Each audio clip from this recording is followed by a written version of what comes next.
Pod. Welcome back to another episode of Say Who Say Pod. He's Danny O'Neil. I'm Christian Caple. We heard that chant a few times on Saturday at Martin Stadium, where the Washington Huskies were Apple Cup victors by a score of 59-24. They're 3-0 ahead of this week's game against number 1 ranked Ohio State. We're going to talk about that. We're going to talk about our takeaways from the Apple Cup. But first, of course, I have to let you know that this episode of Say Who Say Pod is brought to you by our good friends at Chuck Olson Kia in Shoreline, locally owned and operated since 1964, family owned and operated by a family of University of Washington graduates with a friendly, low-pressure sales staff and a selection of competitively priced vehicles. We hope you'll make Chuck Olson Kia in Shoreline your next destination for all of your vehicle buying needs. If you do, ask for our good friend Henry Olson, and if you talk to Henry, make sure you let him know that Say Who Say Pod sent you. Danny, anything happen in Pullman to make you feel more or less confident that Washington can compete with and or beat Ohio State this weekend? Little bit of both. That offense is extremely fun.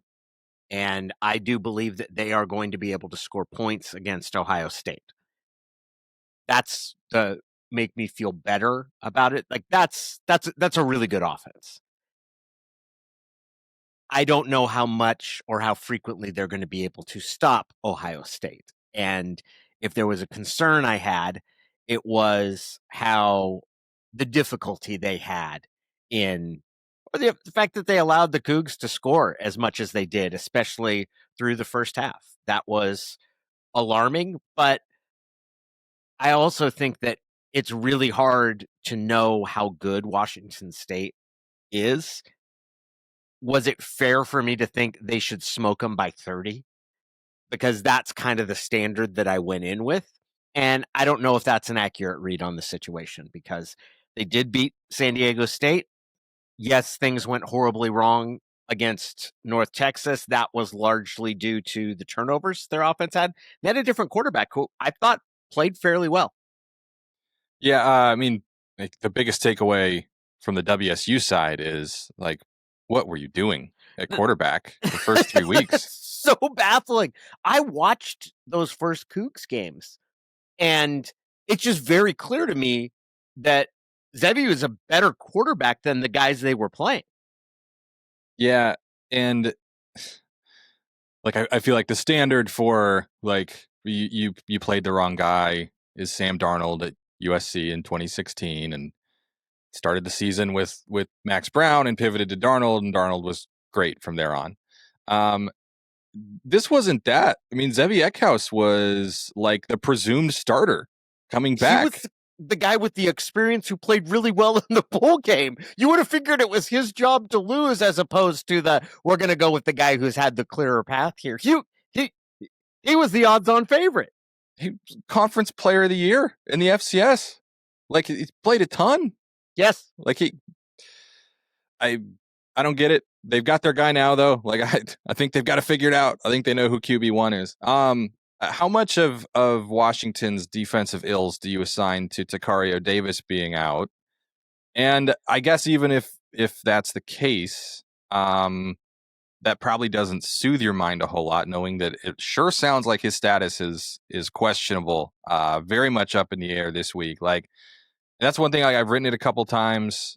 For the record, I mean, Jed Fish has officially, I guess, classified him as questionable. The way he's talking about it, like, we'll give him every last second possible. We'll take it all the way up to Saturday afternoon. He doesn't need to practice at all to play. Like, doesn't sound like gamesmanship. It sounds like whatever he's working through is something that he's still like pretty sore from, and it's taken everything they've got to get him ready to play. That's my read on it. And talking to Ryan Walters on Tuesday did not make me feel any differently with how, I guess, how open he was about how, like, yeah, there are some things schematically that you want to do with a second 6'4" corner out there that you can't do without him.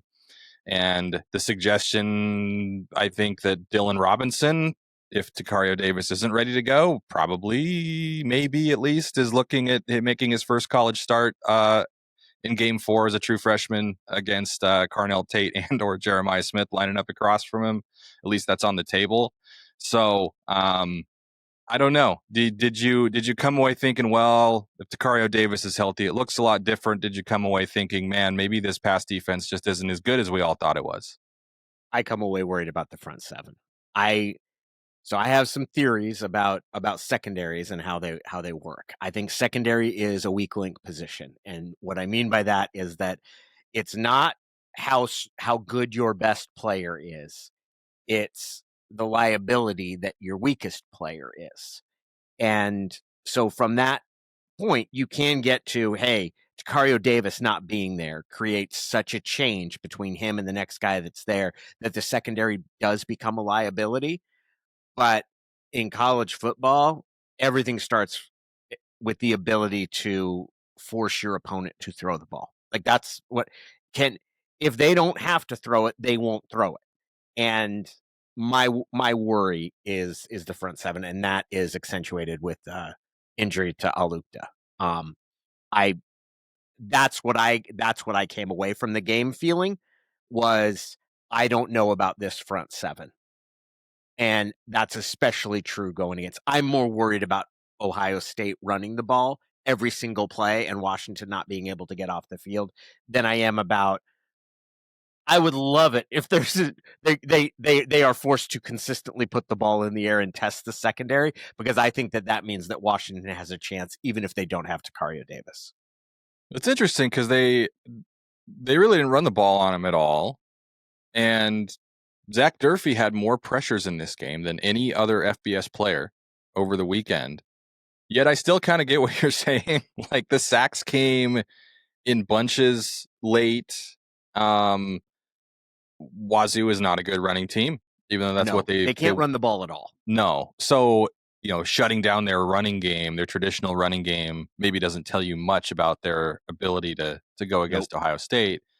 And yeah, when they were carving them up, there really wasn't a lot of pressure on Zevi Eckhouse. Mm-hmm. Now, to be fair, like the reason that this was not a neck and neck, Washington's up 7, then it's tied, up 7, then it's tied game, is because Zach Durfee did get home for a big hit on Zevi Eckhouse that forced a wobbly throw that Devin Bryant deflected, that Alex McLaughlin intercepted, and that allowed Washington to get an extra possession ahead, so to speak, in a game that was kind of a shootout for 3 quarters. Mm-hmm. So that was an instance of the pass rush getting home, and it wasn't a sack, but it had a tangible impact on a very positive defensive play. So there was, I don't know, I feel like there was more to like from the pass rush in this game than in past games, but at the same time, like if you feel like Wazzu has stepped down a level in talent, I think I'd agree that Washington's front did not dominate physically the way you'd like to see in a matchup like that. That's 100% sort of my take of watching it. I did think Zach Durfee had some great rushes, and I think especially in a situation like that game, that means something, because he's beating guys to get free. He's not unaccounted for. Like he's the first pass rusher that's being schemed for. My bigger concern is the other elements of that line and what is in the middle of that defense, because Washington State can't run the ball. Ohio State can. And if Washington did not have a clear physical advantage against Washington State, and I don't want to say they didn't because they ended up pulling away, but their defense did not have its way with Washington State, and that's concerning because of how Ohio State's one of the most talented and loaded teams in the country. So that would be my number one worry. Is at the beginning of the season, my number one worry would have been about Ohio State. Is their defensive line going to crunch the Huskies? Will Damon Williams have any time, or will he be constantly running for his life? That's still a concern, but that is a secondary concern on my docket too. I'm not sure this defense is going to get off the field. I did a collaboration with Bill Landis and Doug Lesmerises, who cover Ohio State on Substack quite well. Former athletic colleague of mine, Bill Landis, is, and Doug Maurice has been covering Ohio State for a long time. And we were talking about the game, and I'm thinking, I said, I think that, like, from a Washington fan perspective, most of the concern centers around Ohio State's offense. And I'm like, what a silly thing to say about a team that probably has the best defense in the country and only gave up a touchdown to Texas in its opener. But I think it's true because of what Washington has offensively, right?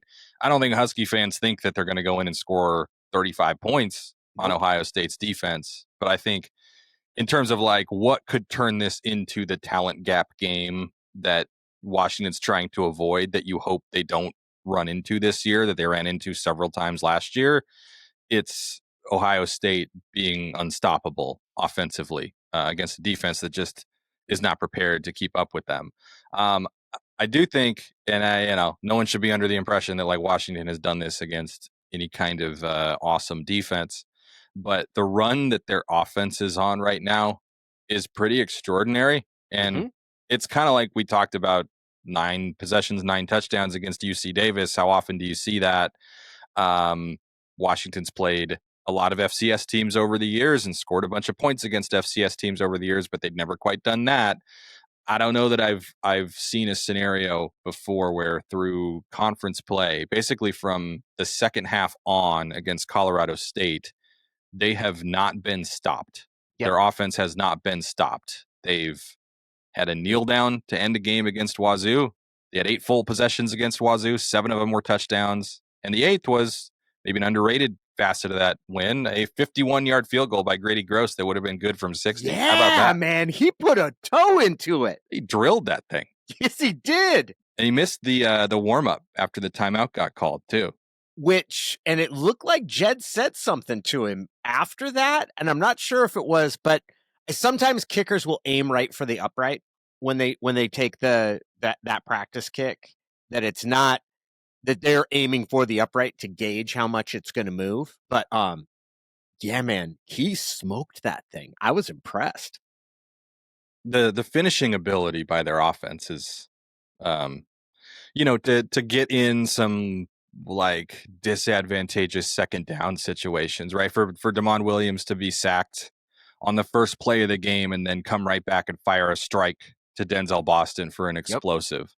To get in a 3rd and long and they make just a perfect call, a screen to the opposite side of the side where Wazzu was blitzing from, and then there's just nobody home. Damon Williams' escapability is clearly worth like a touchdown or 2 a game for them. Plays where any other quarterback is getting sacked, even good athletic quarterbacks are getting sacked, he finds a way to get out of it. Still probably holding the ball a little bit too long at times, but man, 16 of 19 in this game, and I can remember all 3 incompletions. One was a throwaway.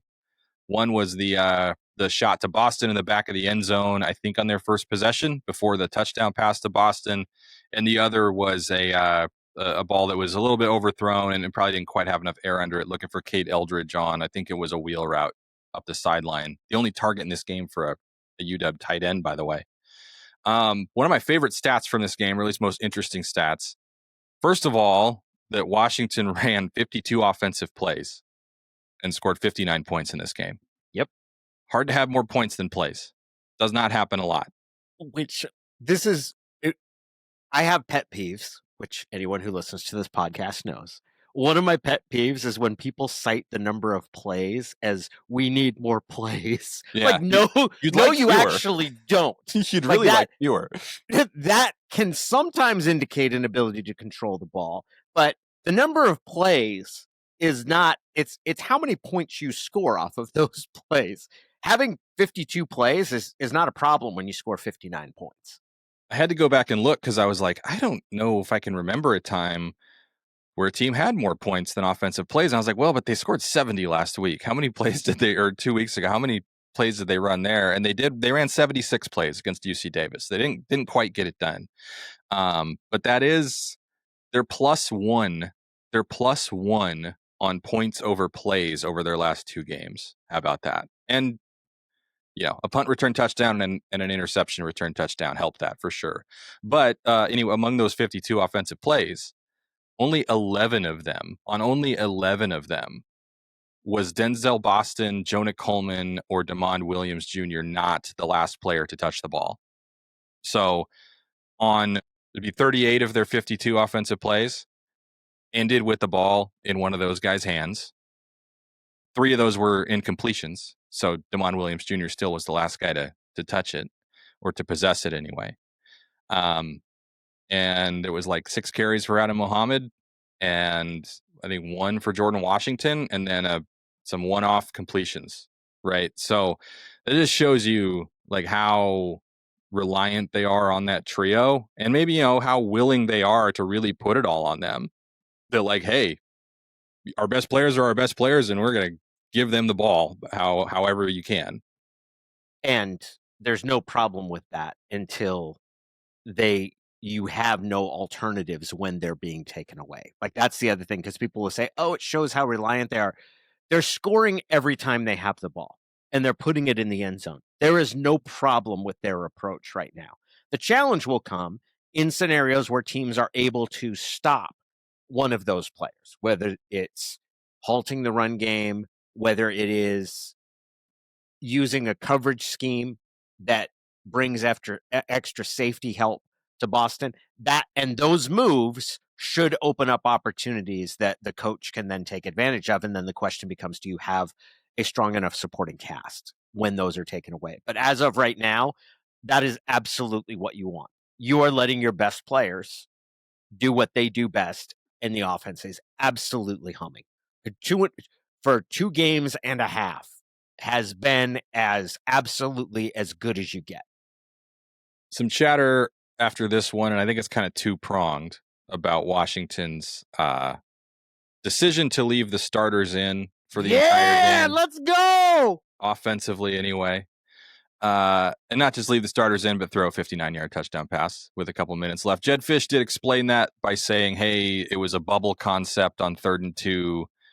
We were just trying to get the first down, and they doubled Damon's first 2 options and just didn't cover Amari Evans on the corner route. So he wasn't expecting that, and he just got a guy running wide open down the field, so he threw it to the uncovered guy, and it wasn't necessarily like a let's throw a 59-yard bomb to show him. But how do you feel about leaving the starters in? And I get you've answered it already from a sportsmanship perspective. I get that that's not a particular concern, but just from a season management, how would you feel if Jonah Coleman or Damond Williams or Denzel Boston landed awkwardly or took a weird hit or stepped wrong and got hurt in a moment like that where the game is very much decided and you are acknowledging you're leaving them in only to chase statistical benchmarks?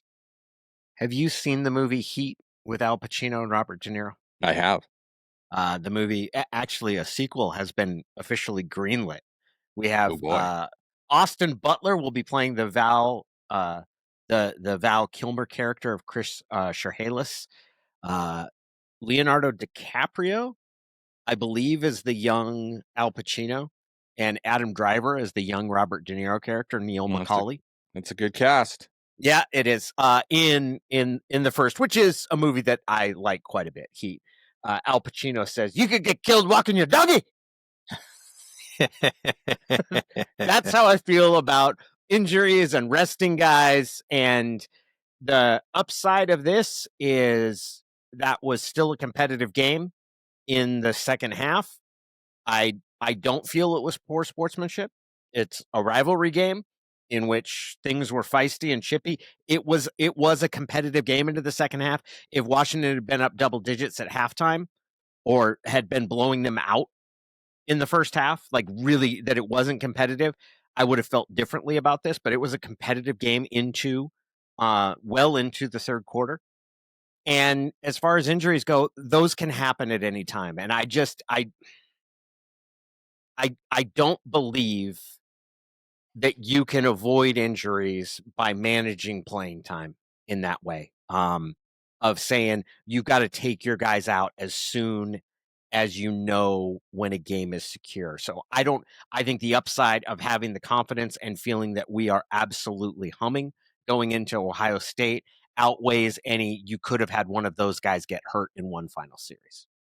Last thing on the Apple Cup. Did you see Jimmy Rogers apologize on Monday for his comment that, hey, part of the obfuscation, although I think everyone kind of knew that Vieckhouse was going to start at quarterback and trying to say there was a competition, was, look, we don't have a $30 million roster like they do. So essentially, I'm paraphrasing, but like, you got to find margins. You got to find edges in the margins. You got to find any advantage you can. Like, we don't have the money to spend on players. So if I can find a way to force their staff to prepare for multiple quarterbacks, that's how we can kind of make up for it. He apologized for that on Monday and basically said, like, it's really important to me to not be that guy who complains about resources and not be that guy who makes excuses. And like, he regretted that he like fell into that post game. I thought that was interesting because I saw that comment and it didn't even like occur to me that it would be anything controversial or that people would be upset about it. I can't say that I saw any like backlash on it from Wazoo fans necessarily. I'm not like deep into their message boards or anything like that, but I wonder if it didn't strike me as the kind of thing that like the administration would ask him to apologize for. I would maybe just literally as a personal pride thing of like, damn it, like I don't want to make excuses publicly like that. I shouldn't have said that. I wish I hadn't said that because it's true, right? Like that's one of the big thing about this rivalry and the future of it. If you want to make the case that it shouldn't be played, is that like Washington has such a resource advantage now. They always did from like an overall athletic department finance perspective and fan support, all that donor support. But now that they can literally spend millions more out of the athletic department coffers on player salaries relative to WSU, that would be one reason why you'd say like, well, should they be playing every year? So I don't know. Did you think that was something he should apologize for? I didn't think he should or needed to. I respected the fact that he did quite a bit. And the reason is because college football coaches very seldom say they're sorry. They basically, and when they do, it's usually that they're apologizing for telling the truth, or I shouldn't have said it in that way. It was poor timing. Um, I don't know a ton about Jimmy Rogers. I don't know how much anybody does. I mean, he's spent playing career and coaching at South Dakota State. I've thought that some of the things he's done as Washington State coach have been a little goofy and sort of small timey. The not announcing any starters at long snapper, like I thought that was weird. But I also think that it's the sort of thing you do that college coaches do is try to preserve a little bit of an edge. The reason I respected it is because he's going to have a decision about how he wants to handle what is a difficult situation at in terms of resources. And as they find their footing moving into a full conference next year. And I think having that idea of what message you want to send, I don't think it does you any good as a coach to talk about resources, because I think it only the primary people that it sends a message to are your players and saying you're not good enough. The flip side of that is people would say it puts pressure on donors and institution to provide better funding, but I think that that's less important. As a coach, I don't think you gain anything, even though it's true, by saying those things. And I think when you're at a job like Washington State, which Jimmy Rogers, this isn't a situation like Dickert, where Dickert moved, that job changed while he was holding it. This is a job that Jimmy Rogers sought and wanted. And if he's going to make the most of it, the way you do that is by not providing any of those sort of excuses. I think that messaging I don't think it does you any good as a coach, even though it's true. On a related note, Mike Gundy was fired this week. Yeah, he'd been there for an awful long time. Yeah. Do you I think he must have just I think his presence there might be getting in the way of some of their funding. I don't know, because he's clearly a good football coach and he's clearly established there. But there must be something where the administration is either sick of him or they feel he's an impediment to getting the kind of donors that they need to reboot their program. I think he falls on the Dabo side of the NIL conversation. Oh, where he's doing it different and he's not adapting. Yeah, I mean, it's not like they're not paying players, but I think if your coach in anymore, and I think it's become so much more this way in 2025, even relative to like 2023. If your coach in any way is not all in on we must pay our players as much money as we possibly can, even if you come to embrace that through your actions, but still don't really fundamentally believe it and you just don't like it, you just don't like the way it is, I don't think you're long for your job. I don't think you're long to coach in this sport. I think you have to be a little bit more like Jed Fish and fully like actually love it to get up every day and commit yourself to securing resources and all those things. I admit, like, I don't have a great read on Oklahoma State's donor situation. I know that they were one of two programs for a long, long time that had a very invested billionaire funding a lot of really cool stuff That's what for I was going to them. say, a Walmart dude, right? Yeah, and he passed away, T. Boone Pickens. So I don't know like what the situation is there with his estate. I don't know. Like it did I know that there wasn't like a ton of like kind of like you mentioned, the vibes around Mike Gundy were not good from money people at Oklahoma State for a while. He had to restructure his contract like just to come back this year. So, but I say all that to say, like we talked before, they lost to Oregon 69-3, but he basically like publicly excused the ass beating that they were about to be administered before it even happened by saying like, well, some coaches would say that like teams that spend the same should play each other in non-conference, and we shouldn't be playing a game like this against a team that has so much more money to use on their roster than we do. Jimmy Rogers' comment was not that. No, I think it wasn't. Jimmy Rogers' comment was much more in the spirit of competition. And look, if we're gonna play this game, we know what their advantage is. I'm trying to create whatever advantage I can. So that was why I didn't really think it merited an apology necessarily. I don't think he needed to apologize for it. I think everyone knew exactly what he was doing, even as it was happening, because the whole sequence was goofy. I think on Monday, he said there was going to be a competition. And then on Wednesday, he said there hadn't been a competition because they decided on Sunday who was going to start. And so everybody's like, well, what the hell is this? And then afterwards, he was like, look, I've got to try to maintain some semblance of an edge given everything that I'm up against. And I think you can do that by just saying, people hate this. If a coach says, I'm making the decisions that I think give us the best chance to win, like that's what you should do when caught in a lie. That's it. It's just say, I'm making the decisions that I think give us the best chance to win. Left unsaid is, and if sometimes that means I talk out of my hind parts, that's the way it is.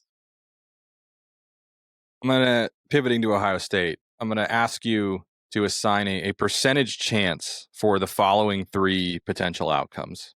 And this is not it's not a zero sum thing. They don't need to add up to 100. First one is a Washington victory of any kind.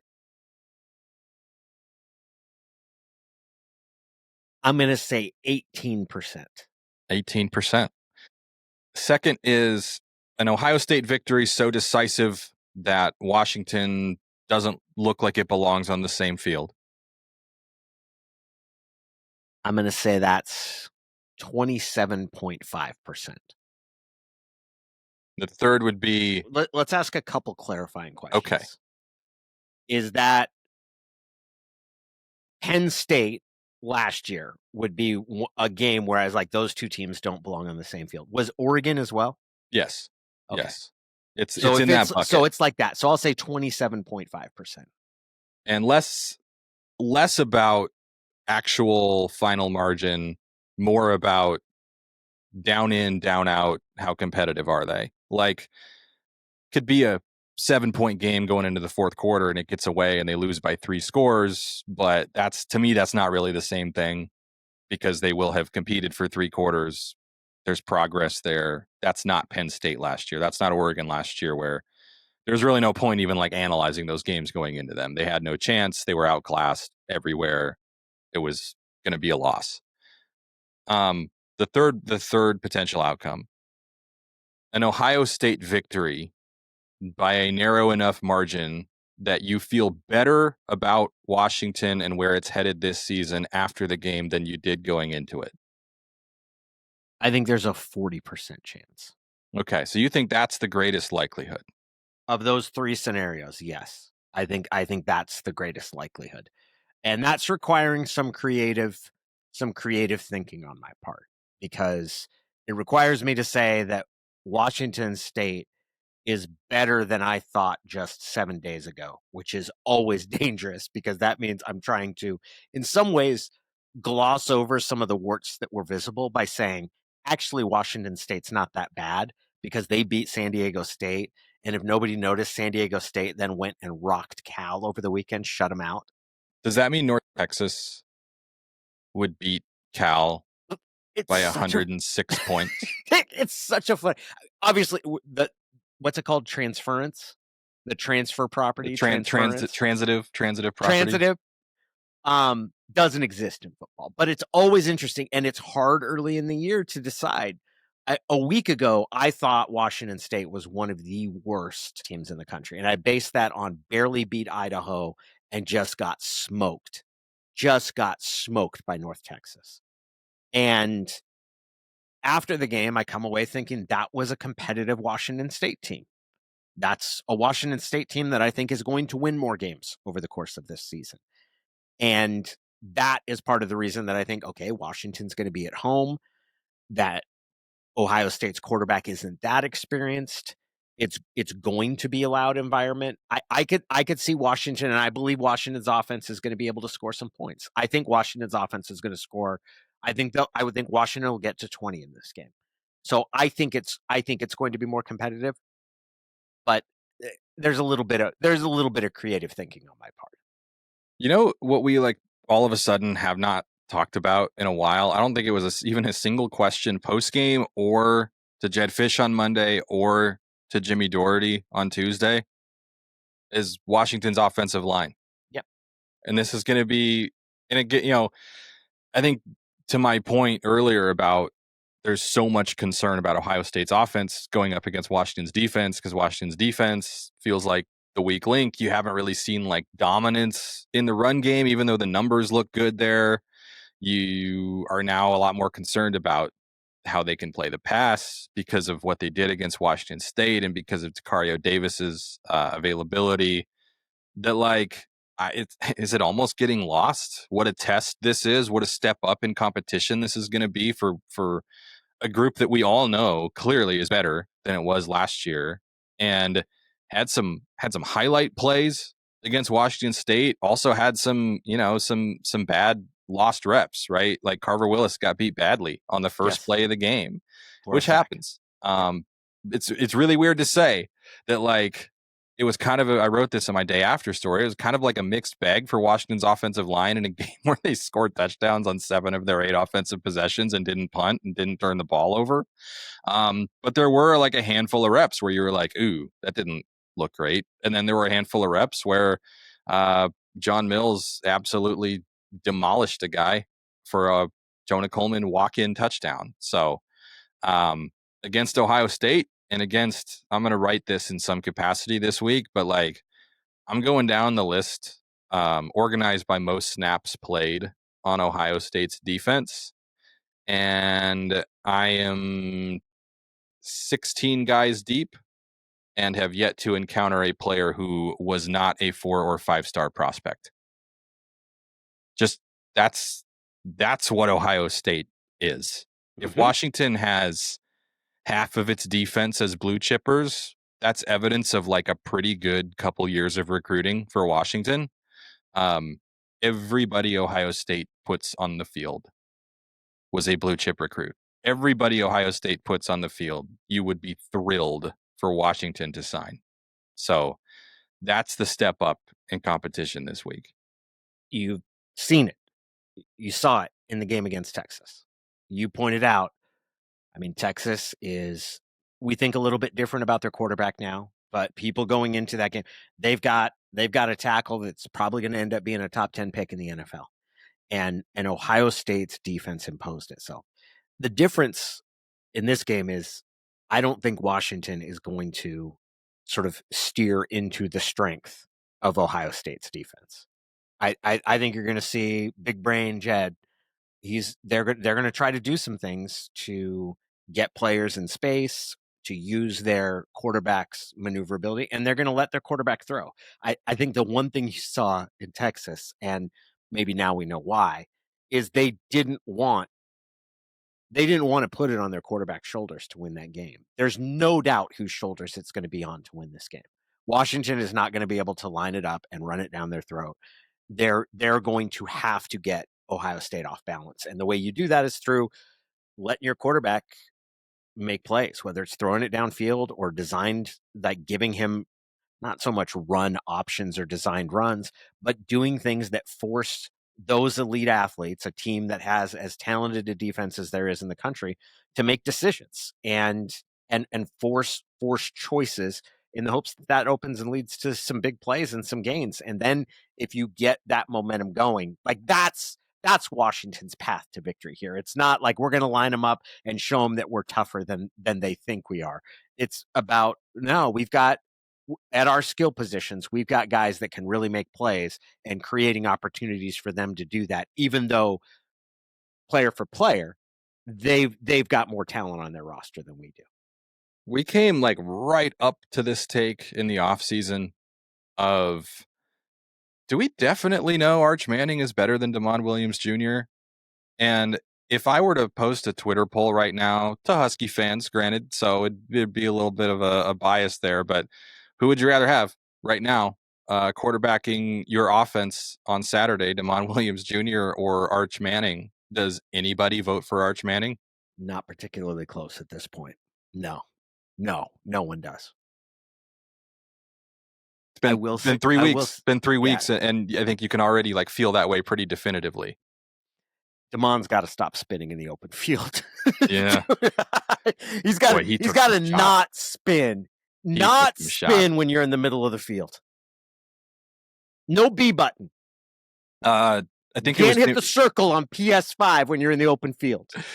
I think it was Jimmy Doherty on Tuesday said that like the one that looked the worst, where it really looked like he got decked. The guy actually like didn't catch him that clean, and that it looked, because of the way he was falling, it looked worse than it was. And he did it. It is, you got to give Damon Williams credit. It's like the harder he gets hit, the quicker he pops up, and the guy pops up instantly from every hit. It's pretty impressive. But you take too many of those, there's going to come a time where you don't get up so quickly, and that's a concern. Jed Fish doesn't seem like that concerned about it, at least the way he talks about it publicly. Those private conversations could, of course, be different, but he was like, look, this is what we recruited. Like, This is how Damon has always played. The implication being like, he knows how to protect himself. He knows what he can withstand and what he can't. He's never played against the Ohio State Buckeyes. Played against Penn State and Oregon, though, last year. So I guess if he can get sacked 10 times and live to tell about it, then that perhaps in a weird way builds some confidence. But especially like in the open field, like you said, spinning and spinning into some guys, and like, they'd probably like to see him slide a time or two more. We talked about this before, because the reference point I've made is, if you think back to Johnny Manziel, and it's hard for people to remember Manziel, that initial freshman season, what he was like because of what it became. But I mean, Johnny Manziel was someone who, there was swagger to the way he played, and he absolutely was both fearless and an incredible playmaker. And it's interesting because the reaction at that time, and maybe it's because it's Texas and because sort of Johnny football, like there wasn't the same sort of, oh, you've got to not take those hits. And there's part of me that I've just thought like maybe just completely lean into it and say, okay, this is how he plays. This is how he's always played. And yeah, he might end up taking a hit but maybe he won't because it is college football. And if this is the way he's always played, it's different in college than it is in the NFL. In college, there are significant numbers of times where the quarterback is the best athlete on the field. That is very rarely true in the NFL. Like that is very rarely true. And then you have the fact that in college or in the NFL, the quarterback, unless you're Cam Newton, is never the biggest guy on the field.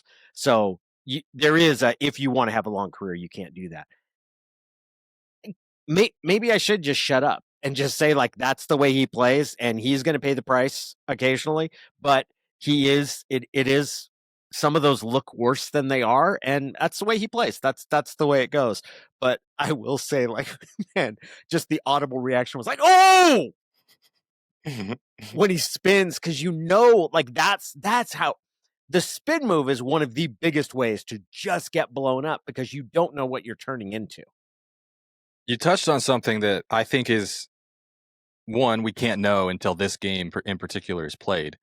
That I'm going to be fascinated by, which is how much has Washington held back offensively and defensively. At least I think particularly when it comes to like blitzes and pressures, in an effort to show things in this game that they have not put on film yet. And tied into that, like how confident is Jedd Fisch in just running their offense?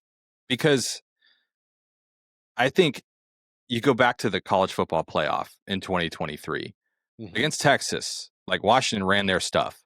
That was the Washington offense under Michael Penix Jr. and all those receivers and that O-line and Kalen DeBoer and Ryan Grubb that you came to know and love. That was them.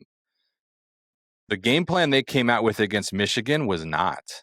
I mean, they went into the national championship game, and I thought for the first time that season, played and called a scared game and called that game like they were an overmatched, like the overmatched small school, high school team that's really good and gets into the state playoffs against the juggernaut and knows that, like, okay, we can't have our quarterback sit back in the pocket. We got to get it out quickly. Just didn't play their game. And I wonder if Jedd Fisch feels like they have to greatly adjust what they do offensively and take some things out or add different things in or leave guys in to protect or try to quick game them a little bit more. Or like, do we see a little bit more swagger? Do we see Jedd Fisch call a game offensively that's like, no, our quarterback, our number one running back, our number one receiver are as good as anybody. And we trust our offensive line to hold up. And we trust our freshman receivers to win routes and catch the ball when the play is designed for them. I think that's going to be really interesting. My heart says I want it to be run your stuff. My head says you better get that ball out quick. And I'm not saying you should run Damon Williams, but you need to move him. You need to have him moving because I think if you go with a we trust that what our offense is going to be able to work as called, just like any other game against this team, I don't think that'll be the case because of Ohio State's defensive line. I nerd out over going from talent gap to talent gap from game 3 to game 4. From you have a decided resource recruiting and talent advantage over Washington State. And now you have to turn around and play a team that has a decided resource and recruiting and talent advantage over you based on the way that they have recruited forever and ever and ever. Not at every single position straight up necessarily, but 1 through 85, this is, if not the most, then certainly one of the 2 or 3 most talented rosters in college football every single season. So we talk about Washington State chasing edges and trying to make any difference it can in the margins. What's Washington's advantage? What do they have that's different? what do they have to force Ohio State to account for that they don't necessarily have to week? It's Damon Williams Jr.'s running ability. Yep. And so they've designed some stuff for him. That quarterback sweep for a touchdown was very impressive. His acceleration was like, that was one of those plays. That was one of those Damon plays where it was like, yeah, this guy is that fast. And it was blocked really well, and there was nobody home. He didn't need to be as fast as he is to score a touchdown on that play. But otherwise, like, his yards have come on scrambles. His yards have come when things break down and he creates. They haven't called a lot for him. So I wonder if we will see more. As much as Jed Fish has talked about, he forces the defense to account for a different gap, right? And Jonah Coleman is such a threat running the ball. You would think they'd be able to really put defenses in conflict with some more zone read stuff, because that's two guys who are both really dangerous with the ball in their hands. So I'm wondering if we see more designed runs. And like you said, I mean, in the past game too, move him around, get him on the run, give him opportunities. Have you seen, this is sort of unrelated, but have you seen this new, and it's been run before, but this new RPO game where the run threat is just the quarterback, and it's not a ball fake to the running back, and I'm making a read and I'm going to give it or not, but it's the quarterback on the move and he's the running threat. Cal runs it. They ran it a good bit against Minnesota, I saw. Maybe that's not the offense we want to cite after they got blanked by San Diego State. My God. But that's kind of interesting. I was like, could see that being effective. You need a really good dynamic decision maker at quarterback to make that work. But the quarterback kind of on the move, like he's like he could take off, but then also has the option to throw. There's a little bit of a different look. It is a different look. It also creates some space because, and you see how teams will do this, where you dictate, largely your alignment will dictate where the defense lines up. And by doing that, by having the quarterback as a running threat, I mean, typically that's what makes read options so difficult, is that the quarterback is generally unaccounted for in the run game, and forcing someone to account for them as the run threat creates that. And in this case, with it just by himself, that means you might have to dedicate someone to stopping him as a runner. That and it does. It's just about forcing weakness. But yeah, I have noticed that. And I haven't. It feels like I've seen it more frequently this season than I have in previous years. We should get to Ian's question before we rank the old Pac-12. Yeah, quite a shakeup, as you mentioned, with the Cal.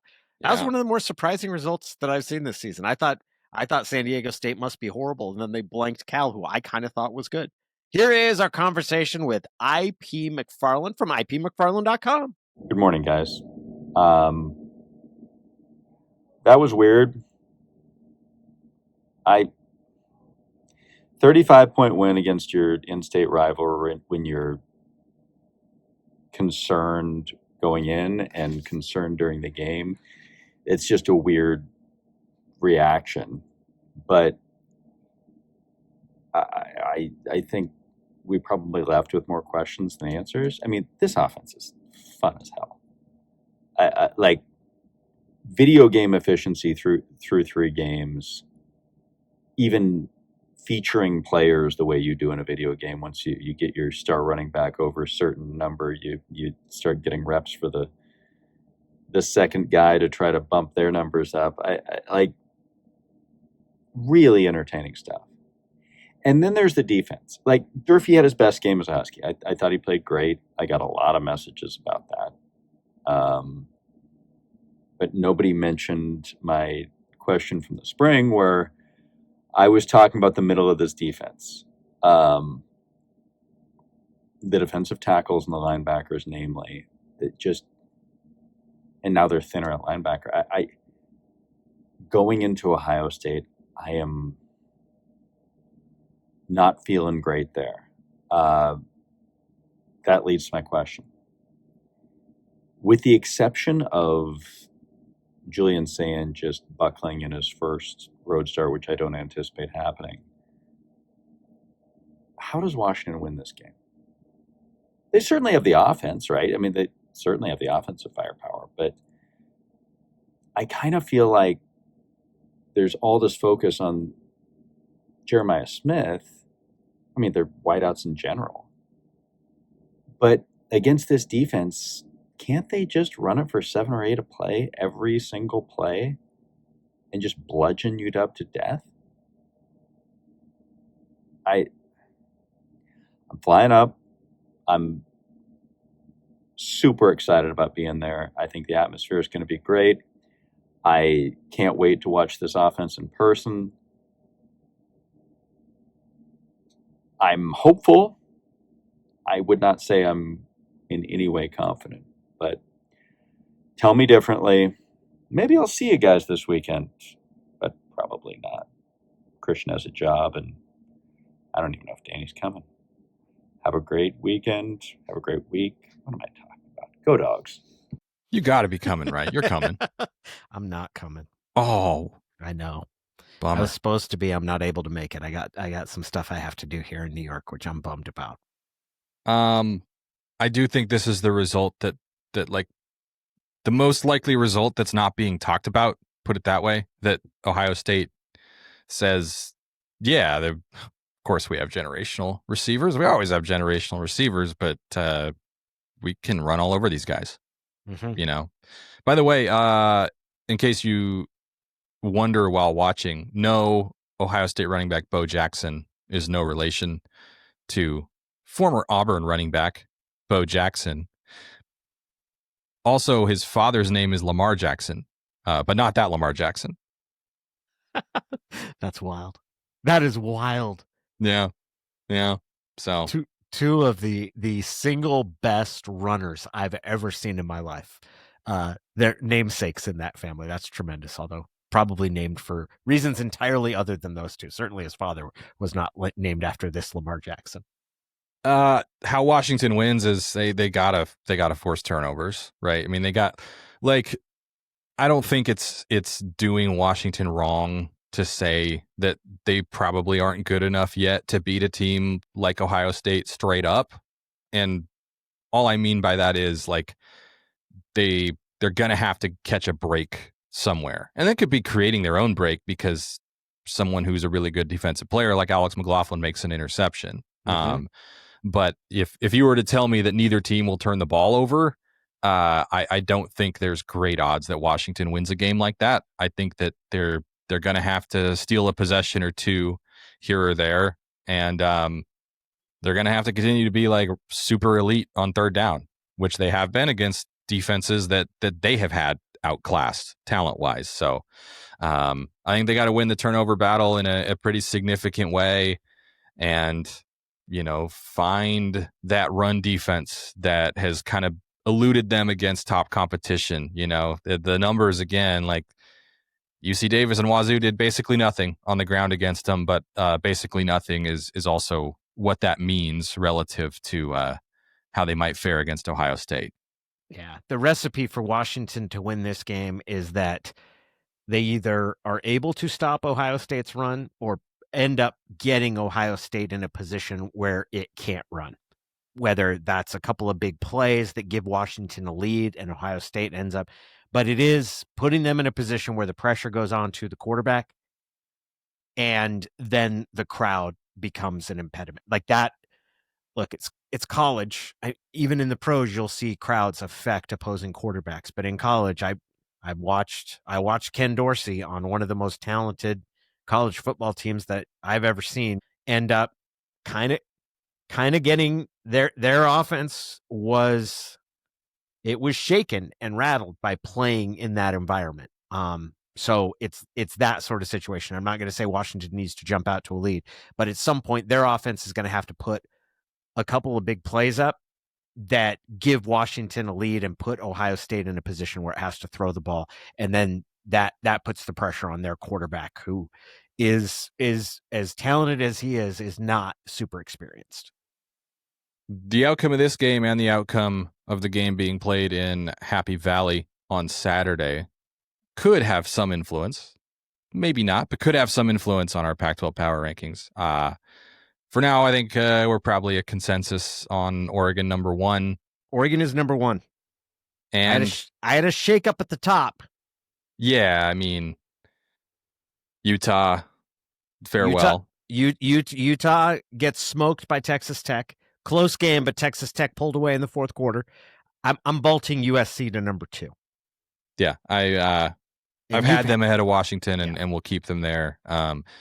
This USC team has proven that it can take care of business against teams it should beat, which they did on the road at Purdue, and they handled a Michigan State team that looks like it's probably better. So 45 points for SC in that game. They look good, and with each win, Lincoln Riley gets further from the hot seat. So Washington number 3 at this point. Yep. I think. Who do you got for? I'm gonna go with Arizona State. I've got them there as well. I think Texas win Tech over Baylor. Yeah, and I think Texas Tech is pretty good, but the nature of that loss is worth dropping a few spots. So I do have Utah number 5. Yep, that's the same that I have. Who do you got 6? Kind of have to go with Arizona, right? Yep, 3-0. Haven't really played anybody, but 3-0. 3-0 is 3-0. Yeah, like we talked about last week, they've done what they've needed to do. Gets dicey from there. Cal is still 3-1 after all, but you get shut out by San Diego State. They're a candidate for number 12. You get shut out by San Diego State. They're a candidate for number 12. For like the honorary, It was clearly the worst result of any Pac-12 team this past weekend. The worst result was getting shut out by San Diego State. Is it Colorado? I'm leaving Cal ahead of Colorado because I'm not a believer in Colorado, and beating Wyoming doesn't tell me that much, and Wyoming scored 20 points on them. That's true. I'm gonna stick with Cal over Colorado because I think Cal would beat each one of the teams behind it straight up, but they deserve to fall. It's just the bottom half is rough. It's rough. It's tough. Who do you have? So you have California, Colorado, and then who? I've got Washington State there. I think I've got that's Washington fair. State is 9. I was gonna say. I mean, they lost 59-24 to their rival, but you feel better about them than you did last week. It was a competitive product. Yeah, they put a competitive product on the field, and they're playing the right quarterback. Yeah. So Definitely. Wazzu. There was part of me, like a very small, like not a large part. There was a very small part of me that thought the decision to start other dudes the first 3 weeks was an elaborate game plan by Jimmy Rogers, some 4-dimensional chess. And we're going to wait and have our best quarterback debut in the Apple Cup, and they won't know what hit him. And it almost worked. You could argue that it didn't cost him any wins. But there's no way they're not starting their best quarterback in North Texas. Right. Like for all of that. They're probably not doing that against San Diego State. That was they actually made that decision. They have to wear that on their own. I think Stanford has to be 10. Yes. They lost to Virginia, but it was a respectable loss. Then Oregon State, then UCLA. Yeah, I'm leaving UCLA in the basement until they win a game. Oregon State also winless, but they played Oregon, like not a fair fight. They played well enough to beat Fresno State, but their special teams was an abomination from on high and sunk them. Yeah, they're not like this is crazy, man. The bottom 2 teams in our Pac-12 power rankings are winless and are quarterbacked by Malik Murphy and Nico Iamaleava. Yep. Like you would expect their quarterback situation to be far bleaker than what it is based on. But like Oregon State's schedule also has been brutal. Been a hard schedule. I mean, having to deal with Texas Tech and Oregon in back-to-back weeks. Like, not great. What's that? Like $60 million on the field against them in a 2-week span? More? Significant amount of money. Significant deficit they're working with. And they went out and spent on Malik Murphy, which this is the thing. Like I think John Canzano took a mailbag question on like are they getting the return on investment? Like, was this worth it? And I would say, like, we don't know yet because Oregon State didn't spend money on Malik Murphy to beat Texas Tech and Oregon. Like, No. they spent money to beat Fresno State, which they obviously didn't, and the rest of their schedule, Wazoo twice, and whoever else they got on there. So I'm not out on Malik Murphy, but there is a question here in terms of, because you're going to have a lot of mid-major. That's not the term that's used in football, but the G5, the teams, because it's more than just the G5. It's going to be the bottom half of the Big Ten and the SEC and chunks of the ACC and Big 12 as well. Underfunded teams that aren't using the full house settlement on football roster. Like those sort of, are you better off binging at premium positions, or are you better off on sort of how do you allocate when you're limited in the amount of money that you're able to pay your players? How is it best allocated? Because I'm not convinced that paying through the nose for the quarterback or having a higher percentage of, I'm going to use all these NFL terms, the cap percentage. I think there's a limit, because how good your quarterback is depends on so many other things that you might have a great quarterback. If you don't have an offensive line, you're not getting the value out of that great quarterback. Yeah, you're seeing that at UCLA, right? And I don't know that Nico's great, but with weapons and talent around him at Tennessee, he was the quarterback of a damn good team that made the playoffs. So made the playoffs, yeah. Yeah, the quarterback alone does not solve things. I'm going to go out on a limb and assert that Oregon State will not go winless this year. Okay. In fact, I'm going to forecast a surge for them through our Pac-12 power rankings, because their remaining schedule, they got Houston at home this Friday. They're at App State. Then they've got 4 straight home games against Wake Forest, Lafayette, Wazoo, and Sam Houston. They finish at Tulsa, and then they have a bye, and then they play at Washington State for a second time. Every single one of those games is winnable. They won't win all of them, but every single one is winnable. And I'm not calling Oregon State out just yet. I think they could finish this year in the single digits in our Pac-12 power ranking. How about UCLA? Yeah, I feel a lot worse about their odds of winning another game. If they don't win at Northwestern this week, I'm not sure there's a win on their schedule. If they don't beat Northwestern, I'm not sure they win. And Northwestern's got to feel like, yes, this is one we gotta have. This is our time to shine, baby. Actually, I'll say this: if UCLA doesn't beat Northwestern, UCLA is going winless. Yeah, interim coach already fired. They fired a Kaika Malloy too. Yeah, I love a Kaika. I'll always love a Kaika. That's one where, like, anytime he's out of a job, there will be some contingent of Husky fans wondering, like, is there any way you could get him on staff? Any way you could find a spot for him? So, don't know if there will be, but you also have absolutely no idea where the coaching carousel will swing from head coach or assistant coach directions. So, thanks to anybody listening anywhere. Thanks to those watching us on the YouTube channel. Coming up on 2,000 subscribers at the On Montlake YouTube channel. Go ahead and click subscribe for us if you haven't yet. It would help us out. It would help people find it, help spread the word. Go ahead and leave us a rating and a review on Apple Podcasts or Spotify, if you wouldn't mind. That also helps expand the reach and the burgeoning empire that is Say Who's Say Pod. Where are you watching the game then, if you're not coming out? I'll watch it. I might go downtown. We'll see. I could. There's a Irish bar down near MSG that has Husky fans, but didn't feel super organic last time I was there. Or I could watch it at home. A lot of Ohio State fans in New York. Not as yes, there are, but there are more Michigan fans. More Michigan fans here than Ohio State. Interesting.